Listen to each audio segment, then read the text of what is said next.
48 वर्ष प्राय अधा शताब्दी यह केवल एक संख्या नुह यह निःशब्दतार कारागार एमती एक कोठरी जहाँ गंभीर नीरवता भितर कौन लुचिछि ताहा आजिर युवपीढ़ी केବେ कल्पना करिनाही। आमे कथा हेउचे विश्व प्रसिद्ध पुरी श्रीमंदिर रत्न भंडार विषय लोक कथा अनुसार एठारे एते संपत्ति अछि जे सारा पृथ्वीर दारिद्रता दूर होइजिवो किंतु गोटाए प्रश्न सारा ओडिसा को दोहलाई देछि काहे के 1978 मर ठारू एही द्वारा खोलिबा एक अपहंच स्वप्न होई रहिथिला कुआडे गला से गुप्त चाबी।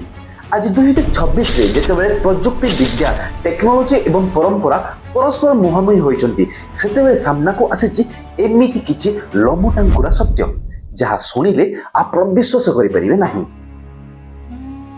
एही कहानी शौर्य एवं समर्पणर ओडिशार गजपति माने युद्ध जितुथिले किंतु सेमाने निजको केबे मालिक भाबु नथिले सेमाने थिले महाप्रभुंकर आद्य सेवक।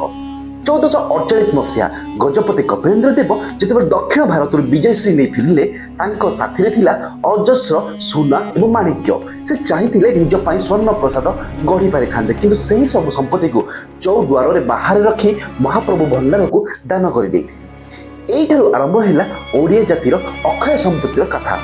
रत्न भंडार कौन साधारण गोदाम नुह यह होची एक जटिल व्यूह। बाहर भंडार तो आम देखू किंतु असल रहस्य रही भीतर भंडार किंबा गुप्त प्रकोष्ठ सेठारे वायु चलाचल हुए नहीं केवल कांथरु शुभे एक रहस्यमय शब्द। सेवायतंकर विश्वास सेठारे दिव्य नाग माने महाप्रभुंकर अलंकार को पहरा दियंती। यह केवल एक अंधविश्वास नुह बरं एक एमिति अदृश्य शक्ति जहां विज्ञान आदि जाए बुझी पारि नाही।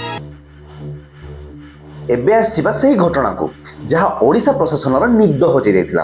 2018 मसीहा जेतेबेले भंडार खोलिया पय उद्यम हैला जणा पड़िला असली चाबी निखोज।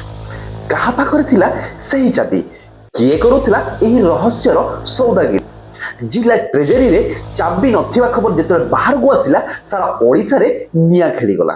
परे गोटे डुप्लिकेट की बाहरला सत किंतु प्रश्न रहीगला महाप्रभुଙ୍କ भंडार सह एही लुचकाळी खेल पछरे थिला किए। किंतु 2026 रे सब किछि बदली गला। एआईसी रे वैज्ञानिक माने जीपीआर ग्राउंड पेनिट्रेटिंग रडार सहायता रे कांथ भीतर को खोलताड कले। प्रश्न थिला संपत्ति चोरी होई नाही तो। रत्न भंडार केवल सुना किंबा हीरार गोदाम नुह यह हेउचे ओडिया जातिर इतिहास एवं आस्था। चाबी मिलू कि न मिलू महाप्रभु प्रति आमर विश्वास केबे भी कौन से तालारे बंद होई रही नाही। आपन कौन लागुची एही रहस्यमय चाबी विषय रे हमकु लेखि जणातु एवं जय जगन्नाथ लेखिया पाई जम्मा भी भूलतु नाही।